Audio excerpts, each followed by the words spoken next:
Y es lo que han estado haciendo esta semana en la parte práctica, ¿no? El nudo quirúrgico no es más que un entrelazado de dos cabos de hilo que nos permiten sujetar alguna estructura que nosotros querramos ligar. Y al hacer los cabos adecuadamente, eso impide que se suelte el hilo o que se suelte el vaso y empiece a darnos una hemorragia. Para eso deben reunirse varias condiciones, como ya los auxiliares les han dicho en la parte práctica, que se compone un nudo quirúrgico de 3 seminudos, que es el seminudo de seguridad,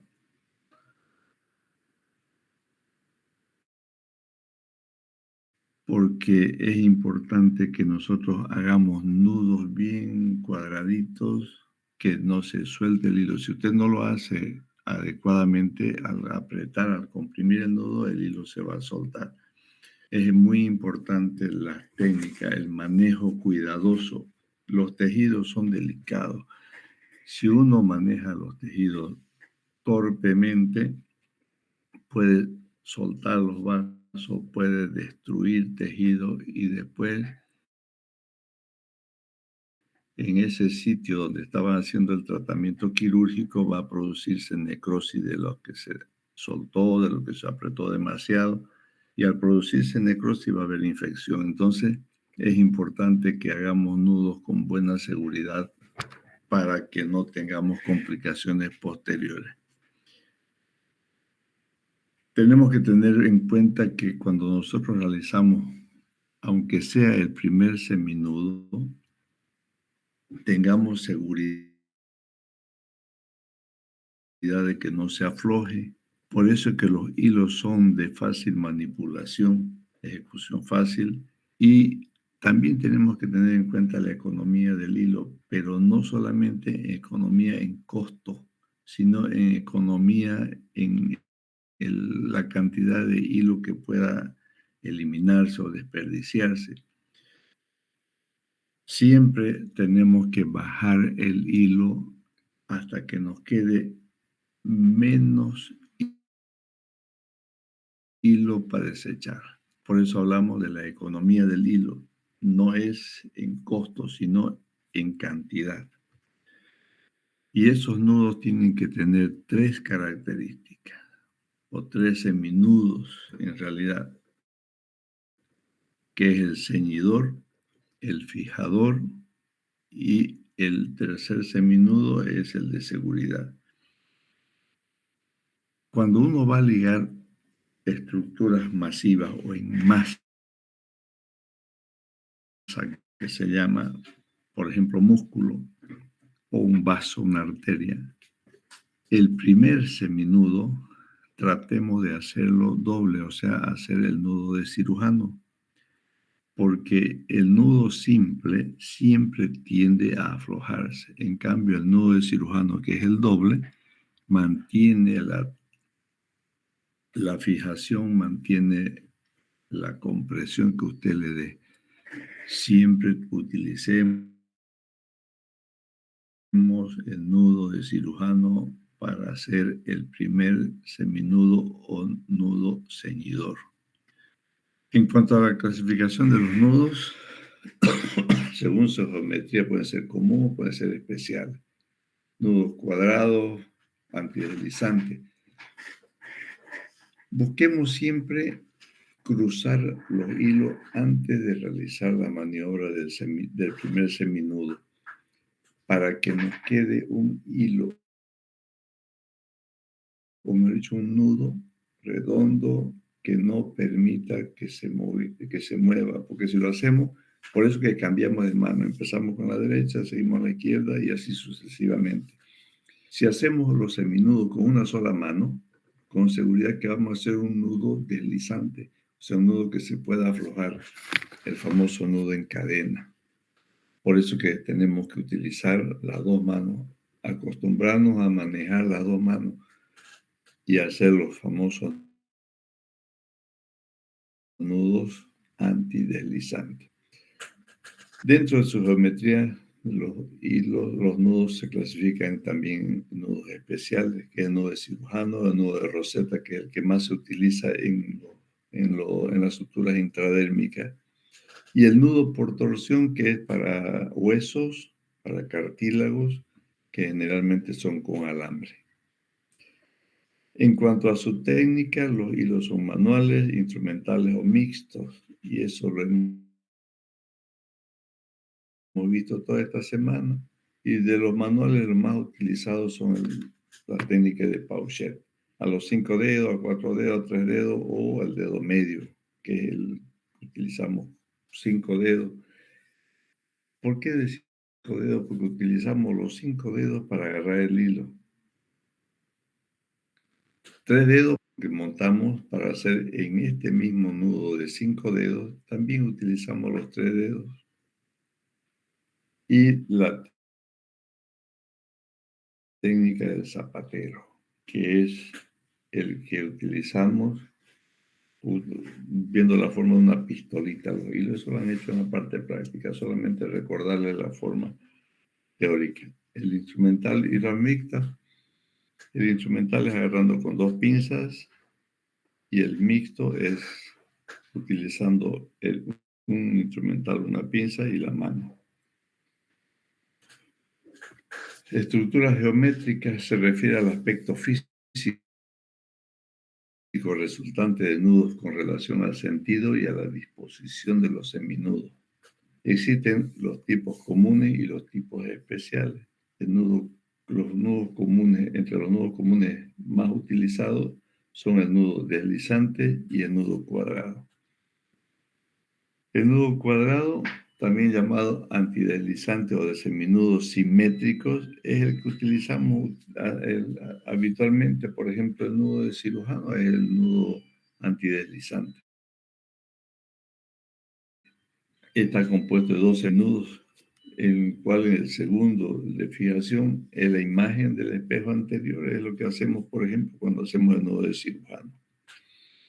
Y los nudos deslizantes, también llamados de seminudos simétricos, presentan el primer componente igual al nudo cuadrado, siendo que el seminudo de fijación es elaborado en el mismo sentido. Por eso que se llaman deslizantes, que se pueden aflojar.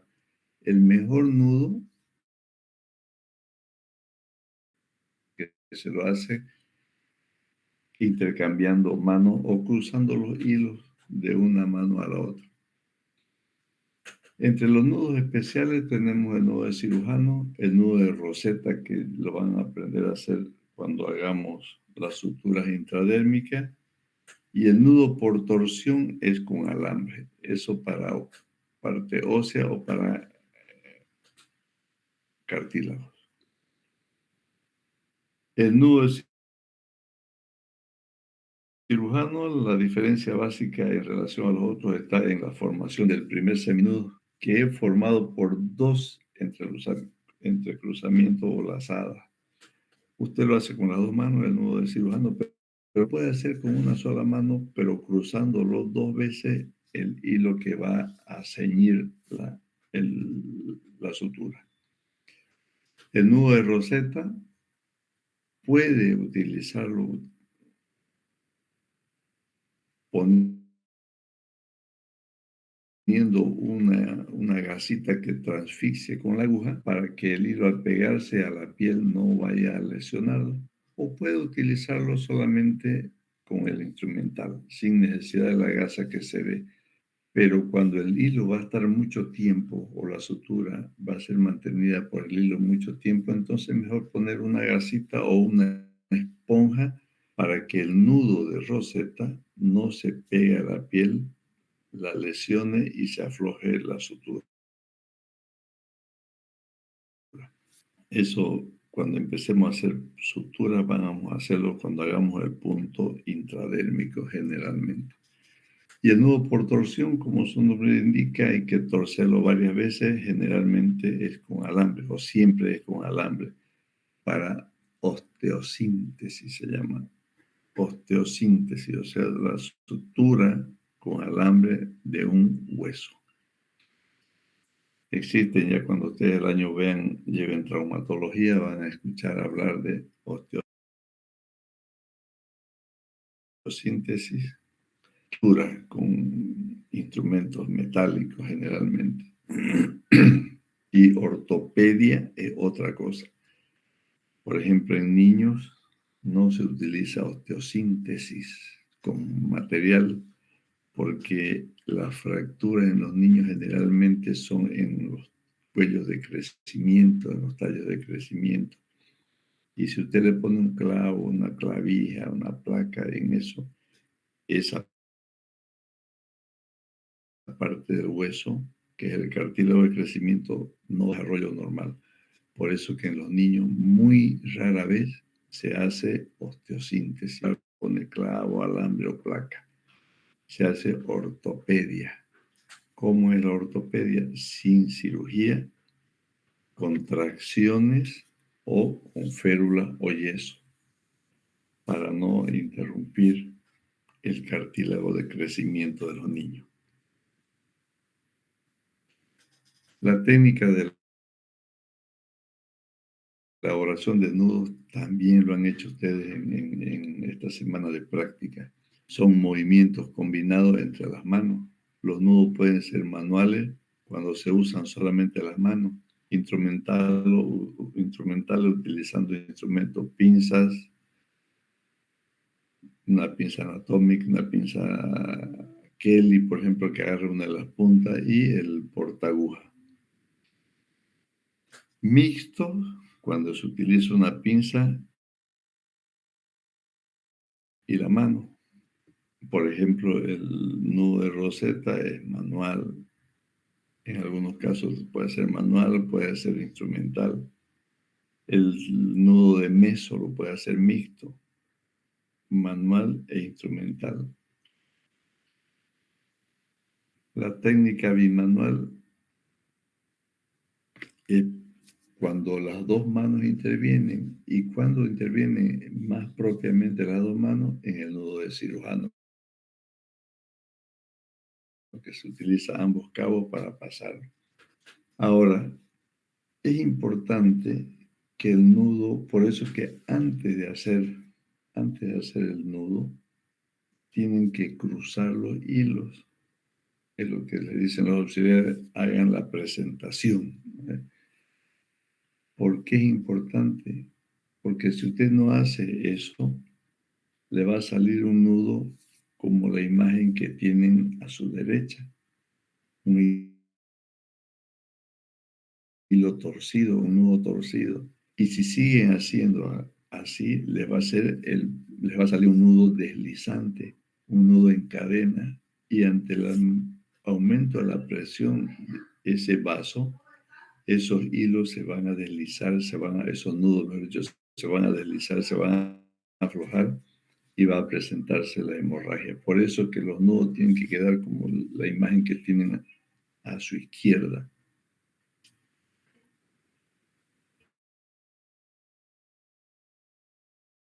Es muy importante no olvidarse de cruzar los hilos antes. Si no hace la presentación elegante que les han enseñado, por lo menos crúcenlo. Si van a hacer con la mano derecha, el hilo que va a hacer el nudo va por debajo. Si van a hacer con la mano izquierda, el hilo que va a hacer con la mano izquierda va por debajo. En cambio, Pauchet con un dedo es al revés. La técnica de Pauchet, unimanual, una mano activa y la otra es fija o auxiliar.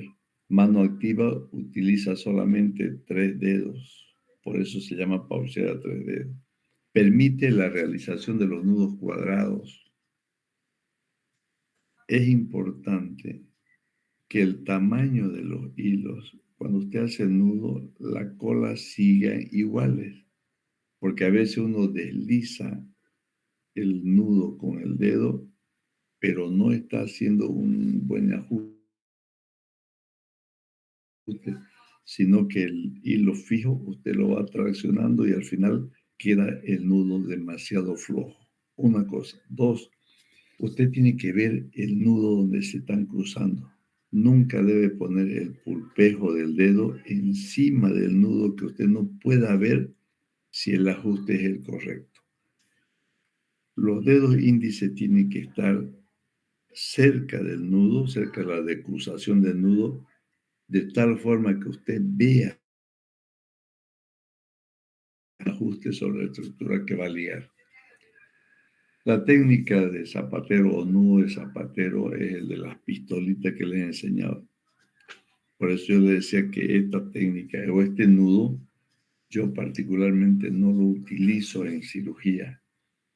Yo prefiero hacer el nudo de cirujano en el primer seminudo y después ya puedo hacer nada más el nudo simple, el pauchet con un dedo o el pauchet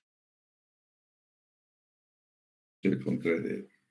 El nudo de zapatero lo van a utilizar más en el examen práctico que se dé, pero en la parte quirúrgica muy raro es el cirujano que utiliza la técnica de zapatero.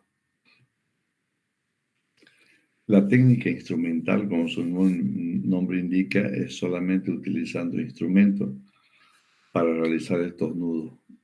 Utiliza una pinza de disección, diente de ratón o anatómica y el porta. O puede utilizar una pinza hemostática, Kelly o mosquito y el portaaguja. Esta técnica nos permite ahorrar un poco más de hilo porque necesitamos que la punta donde va a agarrar el portaaguja tiene que ser un hilo más corto, entonces nos permite ahorrar hilo. En cambio, si te hace un pauchet manual, generalmente lo hace en la mitad del hilo y eso nos va a permitir perder mucho material.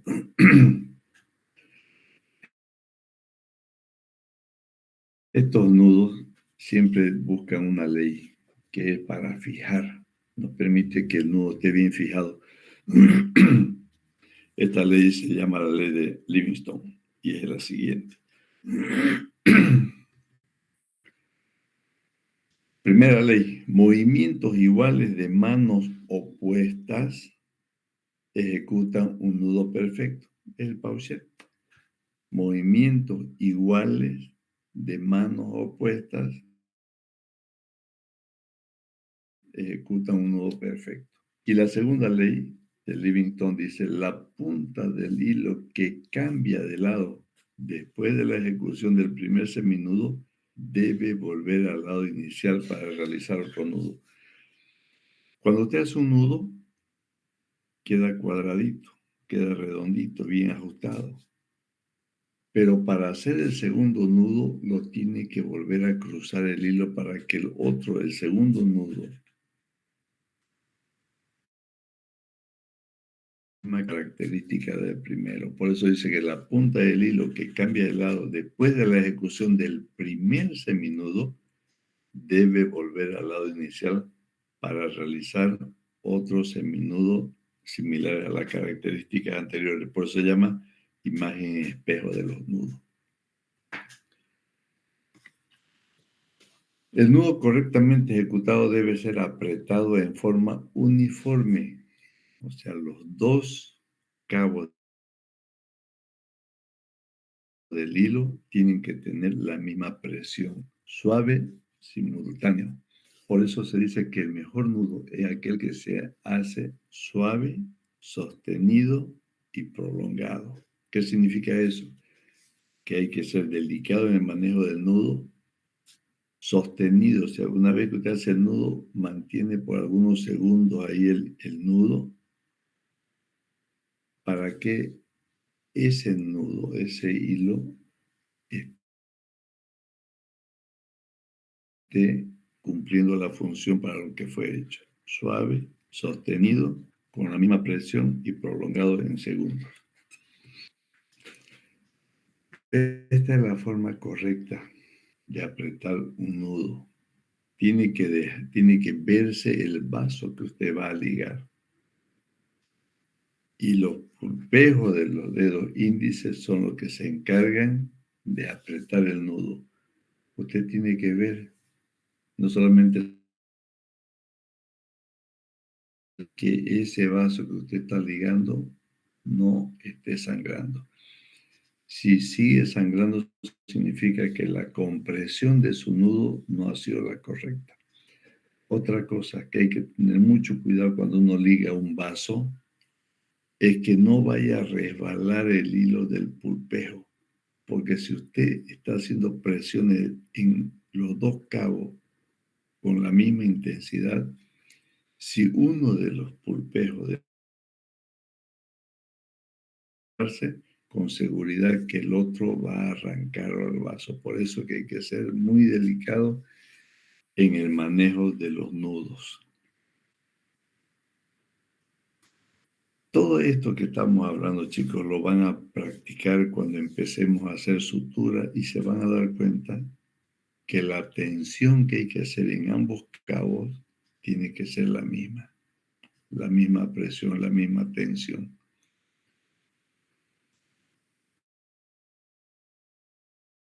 En los nudos superficiales, la tracción de la ligadura en el sentido de una otra mano a lo largo de esa recta imaginaria. Esa imagen nos demuestra que los hilos, después de haber hecho el seminudo, tienen que ser traccionados en el mismo sentido, paralelo, pero con la misma presión en el mismo tiempo.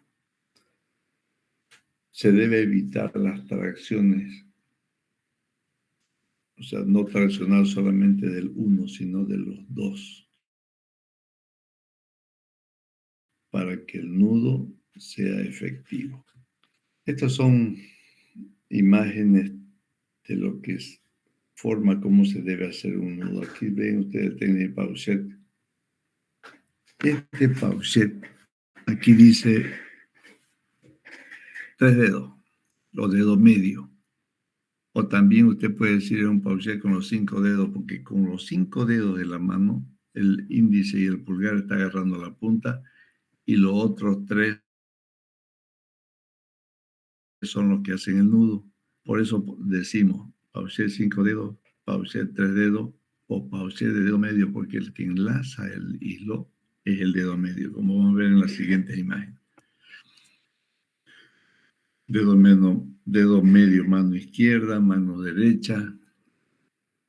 Y aquí fíjense el dedo índice. Es importante que cuando hagamos el Pauchet 3 dedos, los 5 dedos, como ustedes quieran llamarlo, dedo medio, el hilo que va a iniciar el nudo va por debajo, sea usted derecho o izquierdo, el nudo que va a iniciar o el hilo que va a iniciar el nudo tiene que estar por debajo.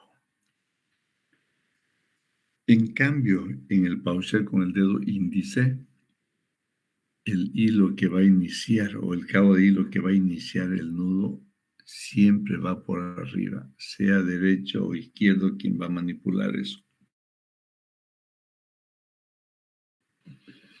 Si nosotros queremos hacer Pauchet con el dedo índice, poniendo el hilo que va a iniciar el nudo por debajo, no va a permitirle hacer una buena compresión en el vaso. Por eso que siempre antes de iniciar cualquier tipo de nudo, tiene que tener en cuenta con qué mano va a empezar.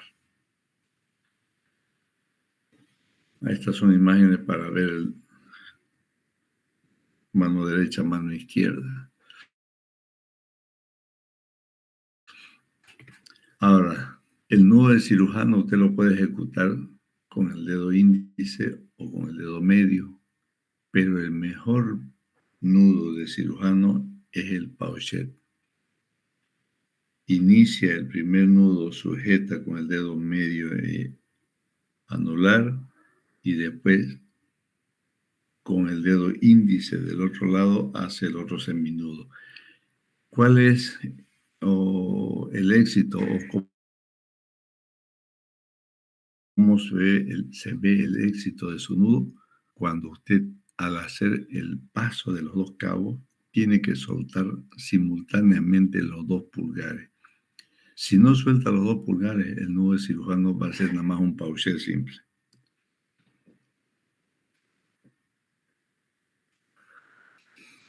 Nudo cirujano, nudo doble. Usted puede hacer Un nudo sencillo, sin hacer demasiada técnica, pero lo que tiene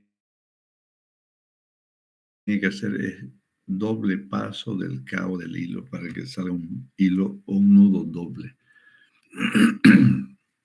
Mano izquierda, mano derecha.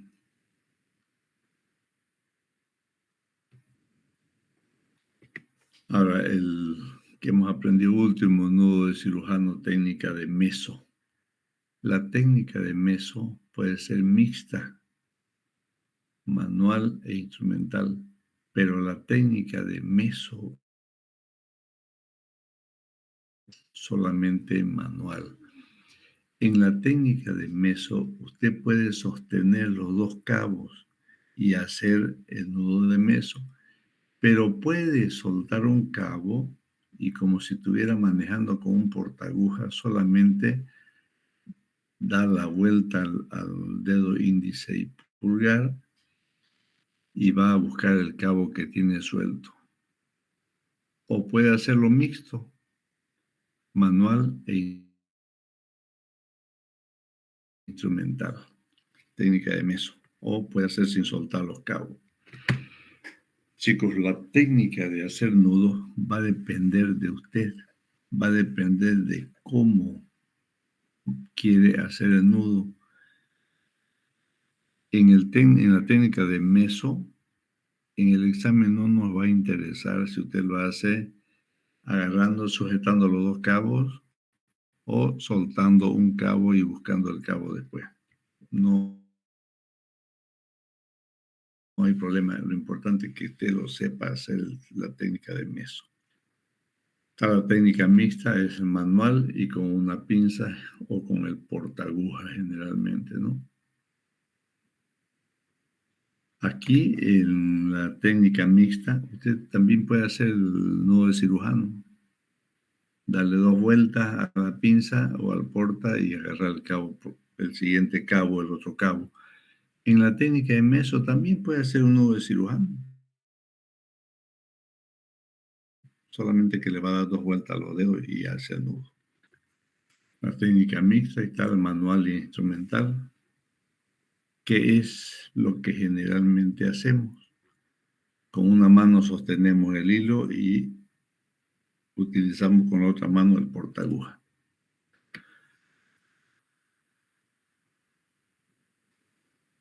Ahora, puede usted utilizar sobre todo en las cirugías delicadas, oftalmológicas, cirugías plásticas, donde usted no tenga demasiado espacio para hacer un nudo manual, entonces utiliza la técnica instrumental, solamente instrumental, con un cabo, uno de los cabos del hilo, pone una pinza hemostática o cualquier Kelly o mosquito, y sobre eso hace el nudo con el portaguja. Eso se hace en lugares donde no hay espacio para meter dos o un dedo por lo menos. Entonces lo hacemos instrumental. Lo utilizan mucho los oftalmólogos, lo utilizan mucho los cirujanos plásticos, sobre todo a nivel de suturas de párpados. Bueno, este nudo es un nudo muy complejo. Se llama el nudo de Brocken-Roeder. Se utiliza para hacer nudos extracorpóreos en cirugía laparoscópica. Estos nudos son entrelazados en 3 o 4 veces, pero son nudos deslizantes. Si usted hace 2 o 3 nudos solamente de esto, se va a deslizar. Por eso que generalmente se hacen 4 o 5 nudos, para que cuando usted lo introduzca en la cavidad abdominal no haya riesgo de que se deslice. Son nudos muy complejos. Se utiliza mucho en cirugía laparoscópica. En cuanto a la preparación del instrumental para la cirugía, significa preparar, lavar, ordenar el instrumental que va a ser esterilizado. En este tema, muy poco se habla en la parte teórica, es más cómo armar una mesa, cómo formar, cómo esterilizar. Por eso hablamos de la preparación del instrumental. Se realiza un proceso de lavado primero, acondicionamiento estandarizado. ¿A qué se refiere este acondicionamiento? Que tenemos que poner el instrumental en orden. No podemos ponerlo como se ve en el recipiente, eso desordenado, porque no se va a poder lavar adecuadamente. Ustedes ven, hay unas pinzas abiertas, otras pinzas cerradas, entonces no va a ser correcto el lavado de este instrumental. Entonces, la preparación del instrumental se realiza en un proceso de lavado, acondicionamiento estandarizado e identificación del instrumental quirúrgico para esterilizar. Depende qué tipo de presión. Tenemos las etapas de lavado. La primera etapa, primero hay que retirar todos los elementos punzocortantes y el de mayor riesgo es la lámina del bisturí. Ya vamos a aprender a montar una lámina sobre el portaagujas y a desmontarla correctamente para no cortarnos. Separar las agujas de sutura en una cubeta con detergente para lavar manualmente con mucho cuidado, sacar todos los distritos de sangre que quedan o de material contaminado. Separar todas las cremalleras de las pinzas, porque así, unidas, no se puede hacer un buen lavado, una buena esterilización. Colocar el instrumental en la bandeja de lavado quirúrgico hasta 70% de su capacidad, o sea que no hay que llenarlo. Estamos hablando no de esterilizar, sino de lavado.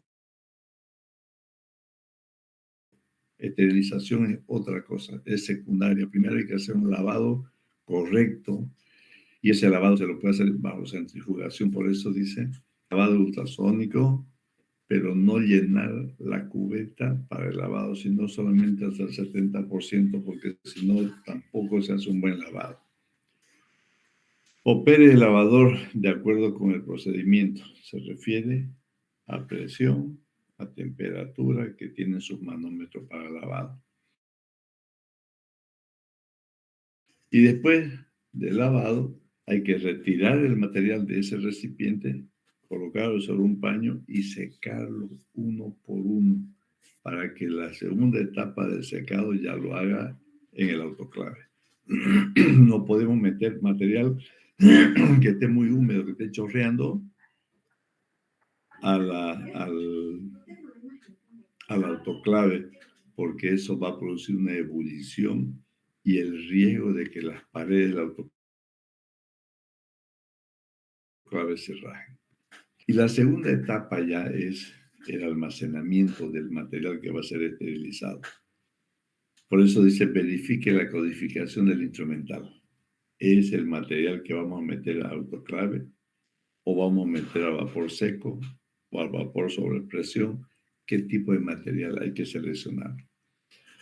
Verifique en la lista estándar la cantidad y tipo de instrumental que contienen las cajas. Siempre en las cajas de esterilización viene un plástico sellado donde muestra o pone o enumera la cantidad y el tipo de instrumental.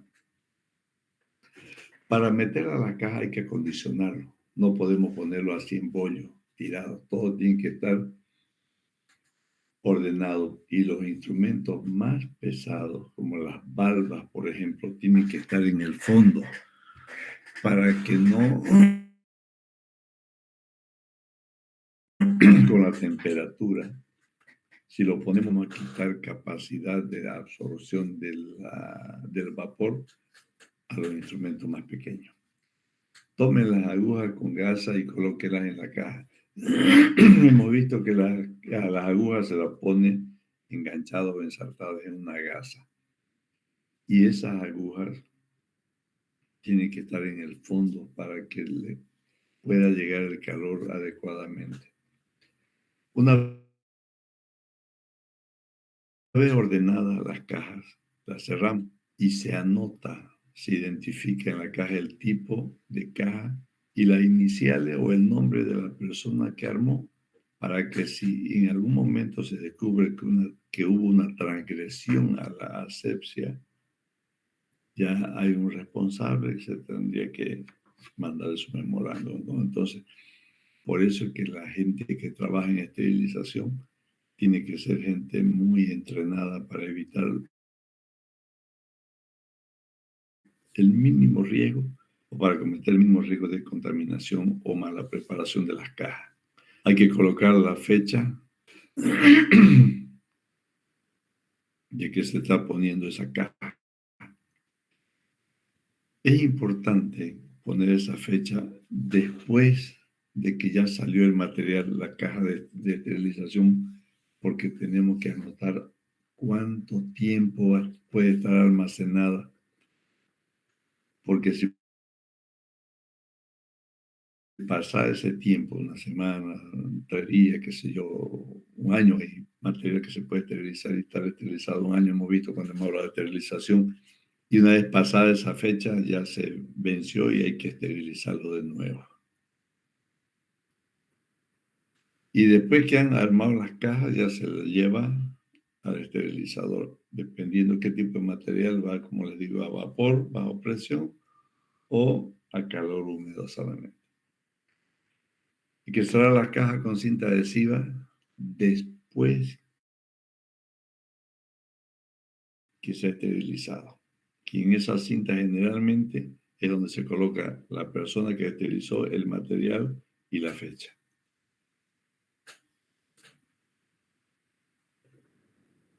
Cuando usted está lavando el material, cuando usted ha hecho el cepillado de toda la cerrilla para que no quede ningún tipo de coágulo en la cerrilla de la pinza, siempre hay que lubricarlo, pero con silicona líquida.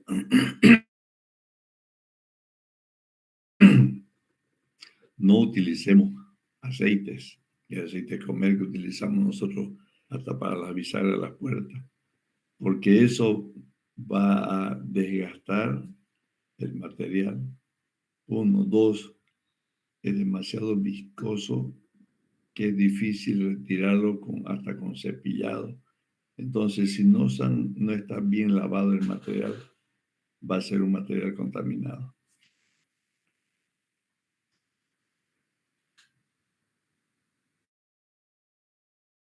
Esto es en general las cajas de instrumentación, pero existen también cajas pequeñas o envoltorios de tela para hacer curaciones. Y en equipo de curación, ¿qué necesitamos? Necesitamos una pinza anatómica o una pinza de diente de ratón, una pinza hemostática, una Kelly o mosquito y una tijera. Suficiente 3 instrumentos para hacer caja de paño de curación en su menor y lo colocamos igual en el mismo sentido. Así que, a ver, vamos a ver a continuación una serie de cajas, de instrumentos. Nada más la diferencia entre un equipo de cirugía pediátrica, un equipo de cirugía mayor, es el número y el tamaño de las pinzas. Entonces, para no repetir un montón de veces lo mismo,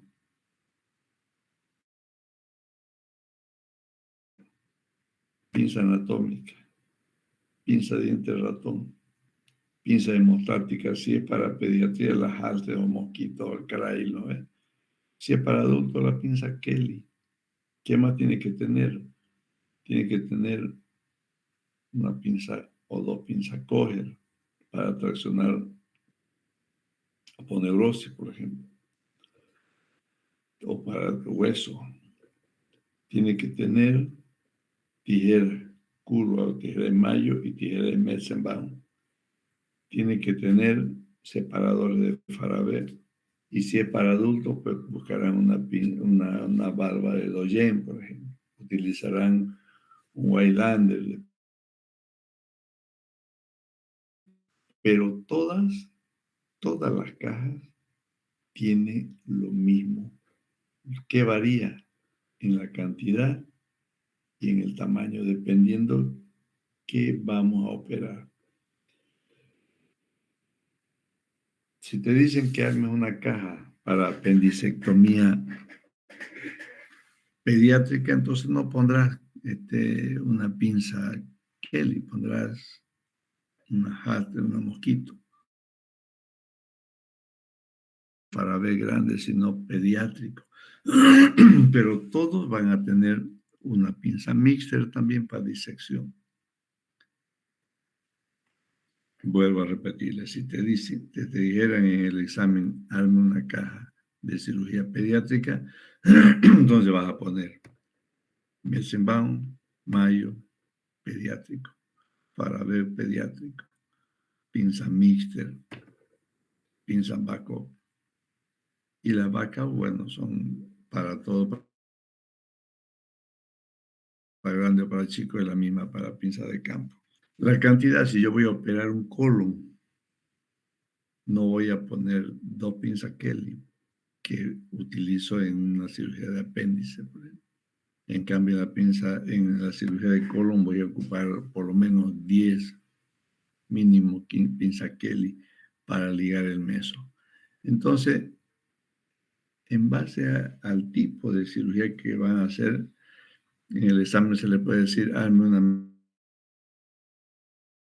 mesa de instrumentación para cirugía de apéndice pediátrico. Entonces usted pone todo lo que le estoy diciendo, pequeña, todo el material pequeño. Donde se utiliza mucho más material es en la cirugía de colon o en la cirugía de trasplante cardíaco, trasplante renal, cirugía cardíaca de cualquier origen, neurocirugía, ahí se utiliza mucho más material. Por eso que las cajas se las arma dependiendo a lo que usted quiera hacer.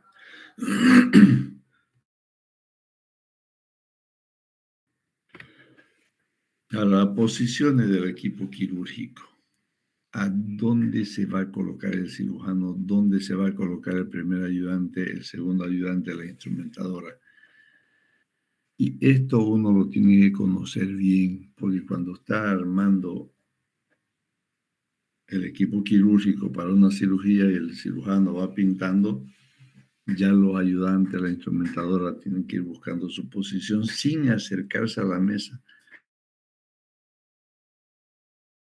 El equipo quirúrgico completo se acerca a la mesa cuando ya están colocados los campos quirúrgicos. Antes no puede apegarse porque se puede contaminar el delantal y hay que cambiarse. El equipo quirúrgico está constituido por ¿quién? Un cirujano, un primer ayudante y la instrumentadora. Esto para cirugías menores. Para cirugías mayores van con dos ayudantes. Para cirugía de cada equipo, el donante y el receptor, y además existen dos instrumentadoras por la cantidad de material que se utiliza. Ahora, en los hospitales públicos, donde se forman especialistas, donde hay residentes, donde hay internos, toda la cirugía tienen dos ayudantes. El cirujano, el primer ayudante es el residente y el segundo ayudante es el interno.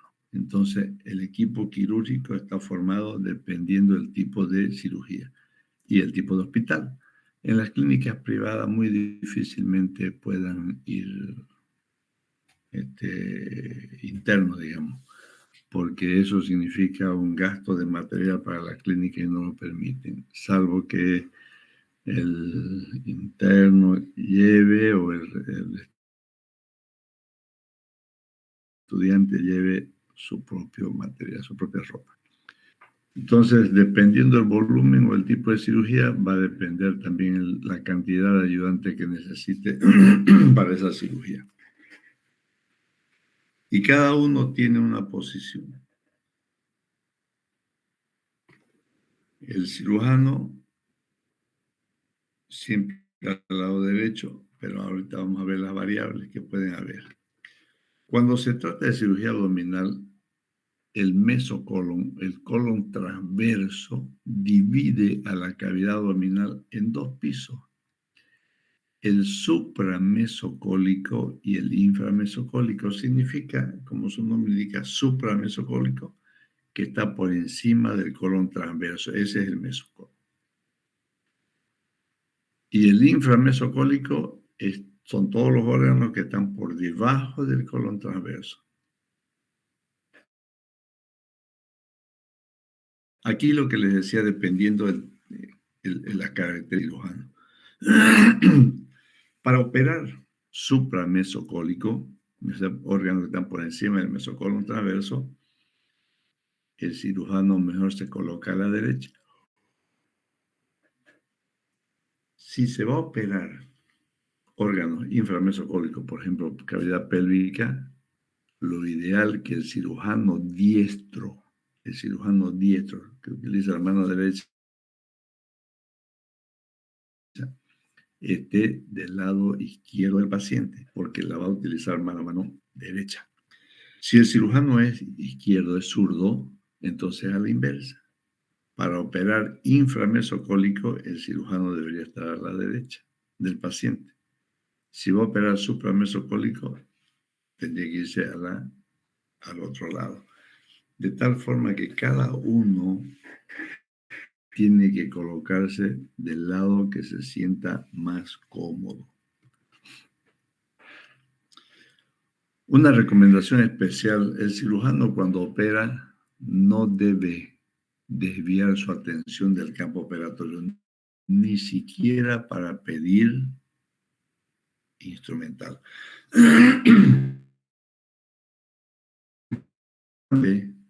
Cuando quiere instrumental, debe estirar su brazo para recibir y para devolver los instrumentos. Pero hay que tener mucho cuidado cuando uno extiende el brazo. Aquí, por ejemplo, tenemos en una cirugía del supramesocólico. El cirujano está a la derecha del paciente. El primer ayudante está al frente, pero a su lado derecho, al frente. Y el segundo ayudante está también al frente, pero al lado izquierdo, o sea, hacia la mano izquierda del cirujano. Son disposiciones universales. Del piso inframesocólico es a la inversa. Este es un cirujano diestro que se coloca al lado izquierdo del paciente y sus auxiliares están frente a él. Cuando existe un segundo ayudante, siempre el segundo ayudante tiene que estar al lado derecho del cirujano. Al lado derecho del cirujano, o sea, en el mismo lado, pero al lado derecho. Aquí la instrumentadora está frente, o sea, al lado izquierdo del paciente y a la derecha, a la mano derecha del ayudante. Esas imágenes que las ven rayadas son los segundos ayudantes. Ahora, si se va a hacer cirugía en el perineo, entonces la disposición del equipo es diferente. Paciente en posición con las piernas encogidas, se llama posición de litotomía. El cirujano puede, dependiendo de la altura que le pone en la camilla, puede estar de pie o puede estar sentado. Por eso, dependiendo de la altura que tenga la mesa. Si la mesa está alta, pues el cirujano va a ser difícil que se pueda sentar. Entonces está parado, pero va a depender la altura de la mesa quirúrgica. Su primer ayudante está a la izquierda del cirujano. A la izquierda. Y la instrumentadora está a la derecha, algo hacia atrás del cirujano, porque entre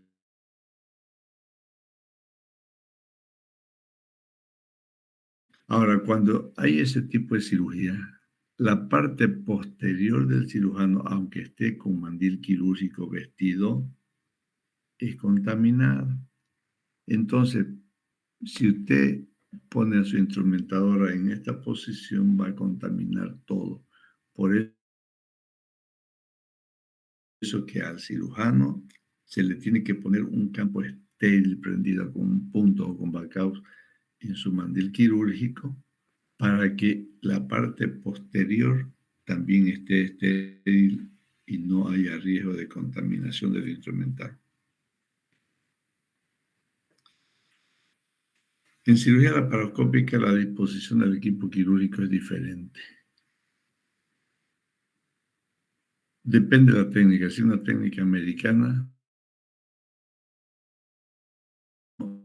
está al lado del ayudante y la pantalla de la paroscopía está al frente.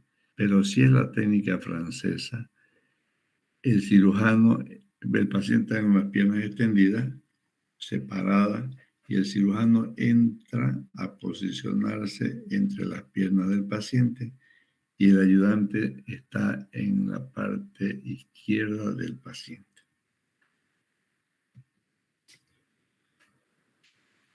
Es importante en la cirugía laparoscópica tener en cuenta lo siguiente.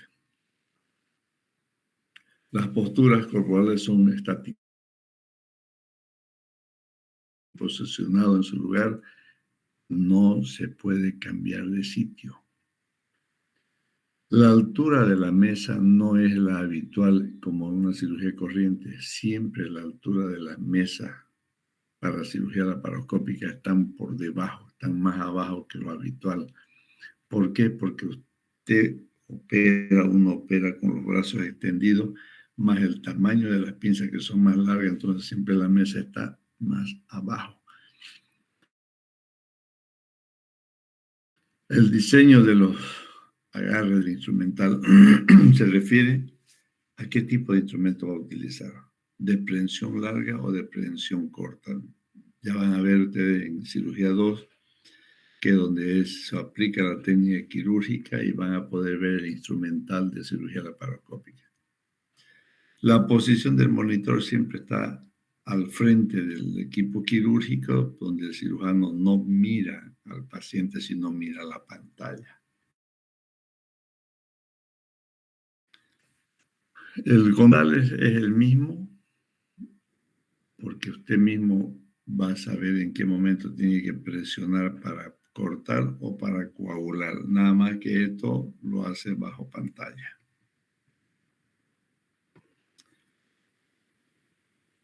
Los componentes del equipo quirúrgico deben conocer los procedimientos quirúrgicos. Lógicamente, si usted va a operar un apéndice o va a entrar a una cirugía de apéndice o una vesícula, por decir, que se va a operar, de qué se va a operar, y usted como interno tiene que revisar que esté su laboratorio, que tenga sus medicamentos para que la cirugía no se suspenda. Por eso es que dice que todos los componentes del equipo quirúrgico deben conocer los procedimientos quirúrgicos. Y no solamente saber de qué se va a operar, sino conocer la técnica de ese tipo de cirugía. Por eso que el equipo quirúrgico conoce los pasos. Si yo pedí hilo como cirujano, el ayudante ya tiene que saber que después tiene que pedir una tijera para cortar el hilo. Si yo agarré una pinza, un vasito que sangraba con una pinza hemostática, el ayudante ya tiene que saber que tiene que pedir un hilo para ligar. Entonces todos son padronizados, son sincronizados. Y la instrumentadora tiene que estar pendiente. El cirujano agarra un vaso, significa que la instrumentadora tiene que saber que el cirujano le va a pedir un hilo. Y la instrumentadora tiene que saber que el ayudante le va a pedir la tijera para cortar el hilo. Es importante que cuando está operando, el cirujano no tiene que quitar la vista de su campo operatorio, porque si usted al movilizar la cabeza puede mover el brazo que está agarrando un vaso y lo va a desgarrar. Entonces el cirujano no fija o no retira la vista del campo operatorio. Eso significa que no va a ver a la instrumentadora qué tipo de instrumental tiene en su mano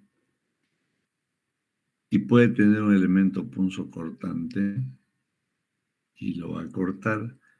Por eso es que el cirujano debe extender la mano para debe extender la mano para entregar el instrumental a la instrumentadora. Fíjense lo que dice ahí al lado en esa imagen. El cirujano está mirando su campo operatorio y quien ha estirado la mano para entregar el instrumental es la instrumentadora. Pero como el cirujano no está viendo y estira su mano, se puede cortar. Por eso es que quien tiene que extender la mano no es la instrumentadora, es el cirujano. Y ahora existe lo que se llama cirugía segura, que es una riñonera para que el cirujano lo retire y no hay riesgo ni para el cirujano ni para la instrumentadora.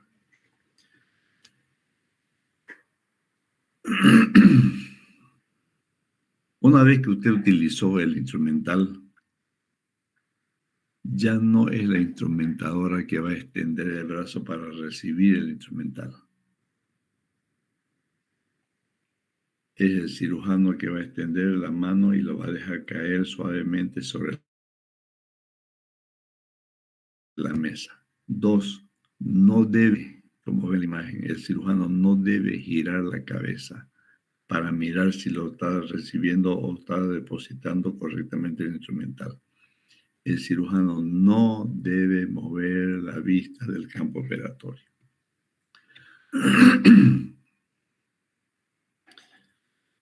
La instrumentadora generalmente se coloca a la derecha o izquierda, dependiendo del tipo de cirugía, si es supra o inframesocólico, algo detrás del cirujano. Cuando se halla a su derecha, el operador extiende algo su brazo, no demasiado para recibir el instrumental. Al recibir un instrumento, el cirujano es el que extiende la mano. Al entregar el instrumento, quien extiende la mano es la instrumentadora y al devolver es el cirujano. No precisamente dejándoselo en la mano de la instrumentadora o en la riñonera, o se lo deja caer suavemente sobre la mesa instrumental para que ya la instrumentadora retire ese material, lo seque y lo coloque en su lugar. Lo correcto, no girar la cabeza ni extender demasiado el brazo. El instrumentador, ¿a quién lo hace? ¿Ven? Incorrecto. Está extendiendo demasiado el brazo del cirujano con el riesgo de que se corte o se pinche con la aguja.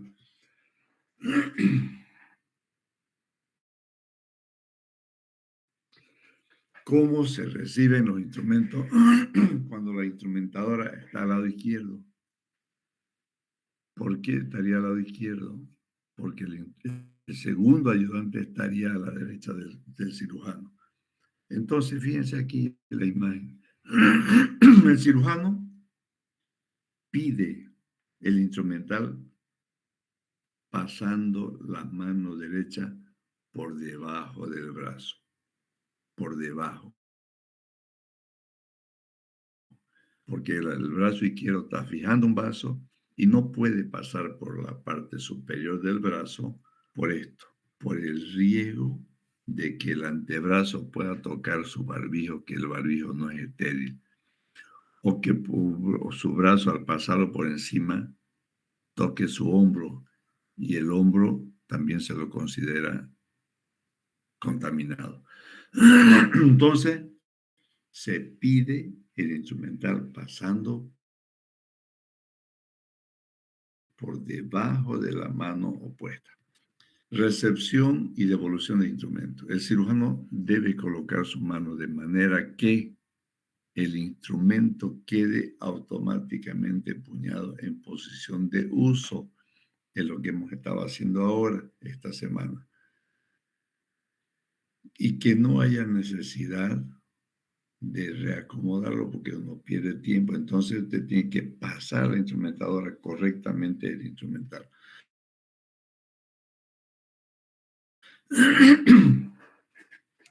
Forma en que la instrumentadora entrega los instrumentos al operador. Siempre tiene que haber un golpe. Pero como ustedes ven, está pasando, si bien el dibujo es para marcar el golpe que se va a escuchar, pero la mano que está pasando el instrumental está mal, porque el instrumento está debajo de la palma. Y si fuera un bisturí, va a cortarle la mano. Hemos dicho que es recoger, palma para abajo, palma para arriba y entrega. De tal forma que si esta mano del que está entregando el instrumental tuviera con la palma para arriba, no tendría ningún riesgo.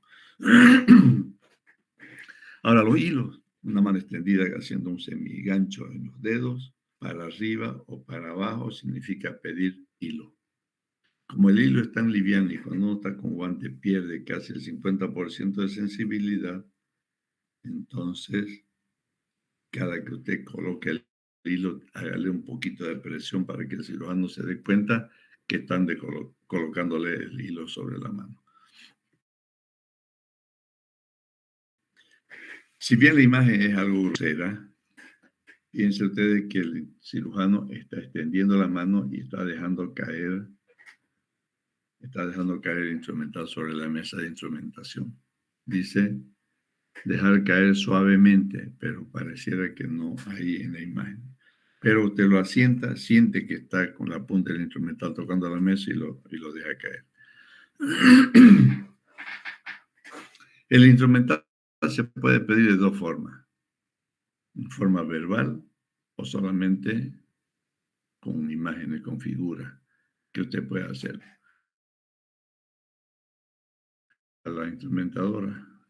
Pero lo que debemos evitar que los dos, el cirujano y el ayudante, pidan instrumental para no descontrolarlo y no desordenar a la paciente, o mejor dicho, a la instrumentadora. Por eso que el segundo ayudante no debe pedir el instrumental. Pregunta de examen. El segundo ayudante, ¿qué instrumento debe solicitar? Ninguno. Quien solicita los instrumentos será el primer ayudante y después él al segundo ayudante. El segundo ayudante está lejos de la mesa de instrumentación y no puede pasar sus manos, su codo por encima del campo operatorio. También el instrumental se puede pedir mediante gestos. Entonces, tanto el cirujano o el ayudante como la instrumentadora deben conocer la nomenclatura del uso de pedido de material en forma de seña. La ventaja que tiene de esto de pedir instrumental es que el paciente no se va a dar cuenta de qué es lo que están haciendo. No le va a pedir bisturí y el cirujano o el paciente, pucha, ya va a empezar a temblar. No va a pedir aguja. Entonces, por eso es que generalmente a los pacientes si es anestesia general no hay problema, pero si fuera una anestesia raquídea o peridural, entonces el paciente va a escuchar lo que pide. Por eso que se lo tiene que sedar. O utilizar la técnica de leñas para pedir el instrumental. En este cuadro van a ustedes ver la forma como se pide el instrumental. ¿Eh? Cómo se pide la compresa, cómo se pide una gasa, una jeringa, el bisturí, diferentes formas de agarrar el bisturí, ¿Cómo pediría un separador, un portaaguja?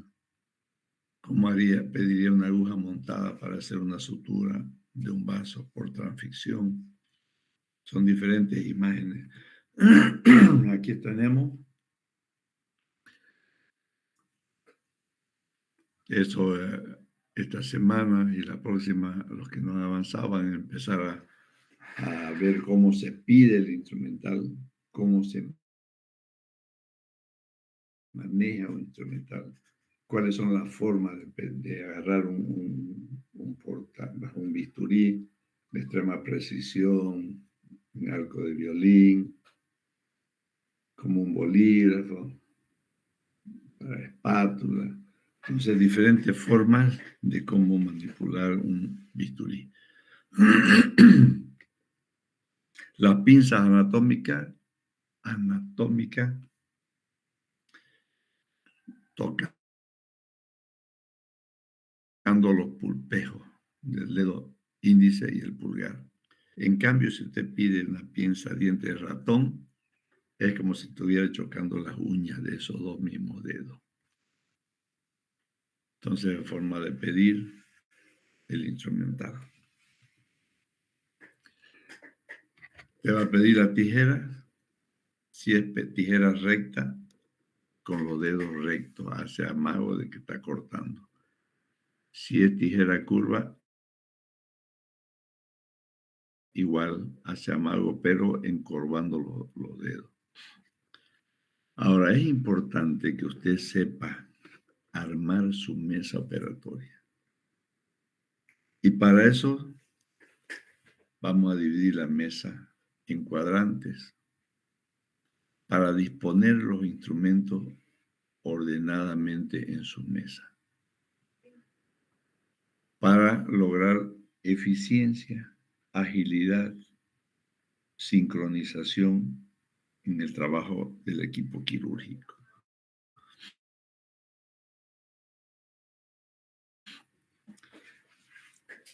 La mesa puede estar pueden ser rectangulares o pueden ser en forma de riñón. Esta mesa tiene que estar protegida por un plástico primero y encima poner los campos estériles. De tal forma que cuando usted utilice el instrumental no vaya a hacer demasiado ruido, por ejemplo. Va a amortiguar los golpes cuando usted deje caer el instrumental. El plástico impermeabiliza la cobertura de la mesa que puede ser mojada por soluciones o por suelo fisiológico, por ejemplo, que uno pone para lavar. Entonces son campos protectores y los campos son estériles, porque sobre esos campos va a depositar o va a colocar el instrumental. Los que ya han tenido la suerte de entrar a una cirugía han debido ver cómo están preparada la mesa. Por eso que cuando uno va a quirófano, chicos, no es solamente a ver cómo se corta o cómo sacan su vesícula, sino que tienen que ver ustedes que están en este curso de formación. Tienen que ver cómo se movilizan para no tocar lo que está esterilizado ahí dentro. Tienen que ver cómo se agarra una pinza, cómo se hace la asepsia, cómo se pinta la pared abdominal, cómo está ordenado el instrumental, cómo está forrada la mesa. Entonces, como ustedes tienen que ver eso, no solamente ir a ver la cirugía, sino ver todos los pasos para que sea una cirugía segura. La instrumentadora se va a colocar siempre cerca a la mesa de instrumentación, al lado derecho de la mesa de instrumentación, dependiendo si está con un ayudante, con dos ayudantes. Si está con un ayudante, cerca al segundo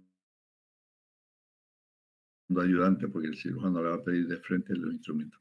Y en esa mesa de instrumental no se pone toda la cantidad del instrumental.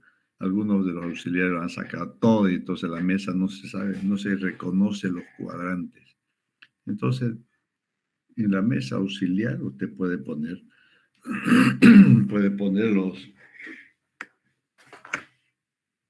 los instrumentos necesarios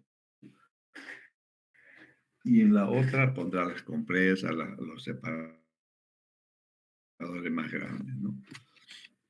Entonces, la colocación de los instrumentos en la mesa de instrumentación debe seguir el orden de clasificación. Primero, diéresis. ¿Qué significa diéresis? Separación, instrumentos de corte. Después, prensión. Si hay un vasito que está sangrando, lo agarra con la pinza y después va al tercero, que es la hemostasia. Después vienen los instrumentos de separación o exposición. En la parte central están los instrumentos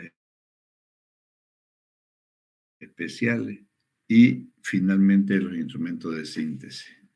Diéresis son bisturí generalmente, tijera. Prensión, las pinzas, diente ratón o pinza anatómica. Instrumentos de hemostasia.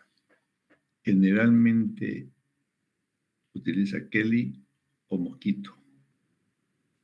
No nos olvidemos que dentro del instrumento de hemostasia también figura la Rochester como elementos especiales. Separadores o de exposición, para ver, valva suprapúbica, Doyen. Los especiales, dependiendo del tipo de cirugía. Ahí va a estar la Baco, la Alice, la Mixter, son instrumentos especiales. Y finalmente de síntesis, cortaguja, hilo, aguja y tijera para cortar ese hilo. La mesa principal de instrumentación montada se divide en 6 partes o 6 cuadrantes. Cada parte con un área proporcional al número de tamaño de los instrumentos. Por eso les decía que no hay que sacar demasiado. Puede tener en su caja de instrumentación 20 pinzas Kelly, pero ponga 2 o 3 y si necesita más, le irán pidiendo. Y todos los instrumentos tienen que estar colocados con la punta hacia el lado de quien va a instrumentar. Cuando no hay instrumentadora y el mismo cirujano que se va a instrumentar, entonces las puntas de la pinza van al revés.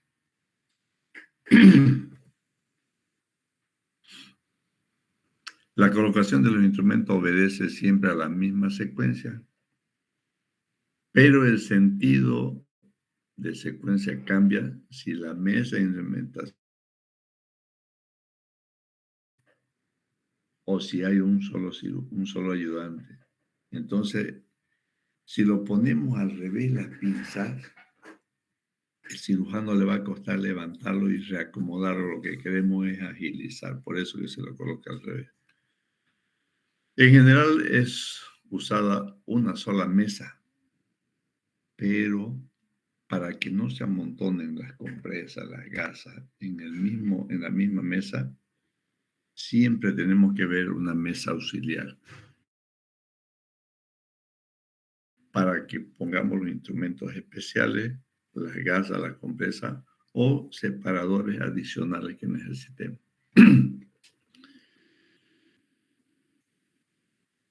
Siempre los instrumentos, esta es una mesa auxiliar, donde están los instrumentos más grandes, donde están las gasas, las compresas y las tijeras auxiliares que podamos necesitar dependiendo del tipo de cirugía. Todos los instrumentos siempre están colocados con la punta hacia abajo. Si va a haber una instrumentadora ahí con la punta al revés, si es que hay solamente el cirujano y el ayudante. Bien, nos quedamos en técnicas de preparación de la mesa de instrumental. Yo quiero que ya no haga frío y podamos volver a las clases presenciales.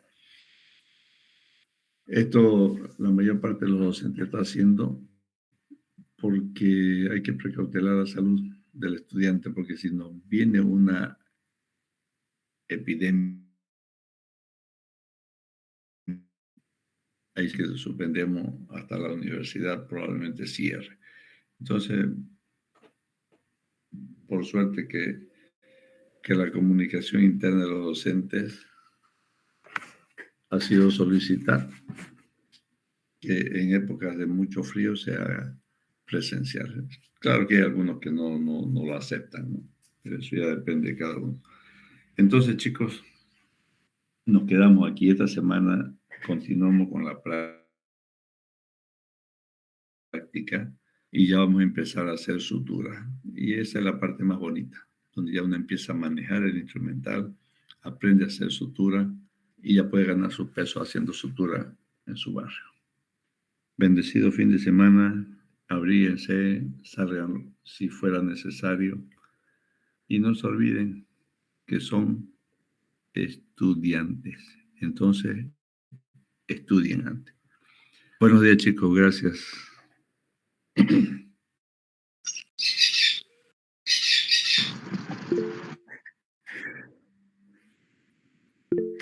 Abrigarse y hacer lo que descansen la mamá. Vayan a cocinar. Que no se les vaya a quemar el Hasta luego, agua. doctor. Hasta luego. Hasta luego, doctor. Chao, niña. Gracias, doctor. Hasta luego.